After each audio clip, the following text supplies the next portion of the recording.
مين أحسن؟ جوارديولا ولا مورينيو؟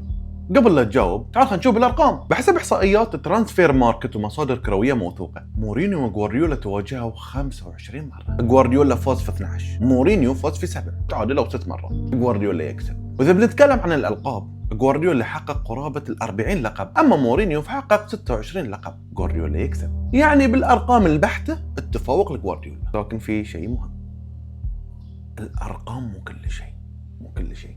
تدري من أكثر شخص عذب برشلونة جوارديولا التاريخي؟ مورينيو. هو فعلا جوارديولا عنده الثلاثية مرتين، لكن جوزيه مورينيو 2010 لما كان برشلونة يقدم واحد من أعظم المواسم الكروية في التاريخ، طلع له مورينيو انتر ميلان وأقصاه من نصف نهائي دوري الأبطال. ومو بس كذي، خذ المعلومة سجلها عندك، أنا سويت دي المقطع كله عليه. مورينيو متى حقق الثلاثية التاريخية؟ لما أقصى برشلونة 2010. وخذ هذه، مورينيو يعتبر آخر مدرب نجح في إقصاء برشلونة جوارديولا من دوري أبطال أوروبا قبل رحيل بيب عن برشلونة. الفريق الذي كان الجميع أنه لا يهزم، مورينيو هزمه. الفريق اللي كان الجميع يعتقد أن الاستحواذ هو الحل الوحيد للفوز، مورينيو أثبت العكس. وفعلا أن جوارديولا صنع مدرسة كروية، لكن مورينيو صنع واحدة من أعظم الليالي التكتيكية في تاريخ دوري الأبطال. والحين أنت جاوبني، إذا كانت عندك مباراة مصيرية بتختار مورينيو ولا جوارديولا؟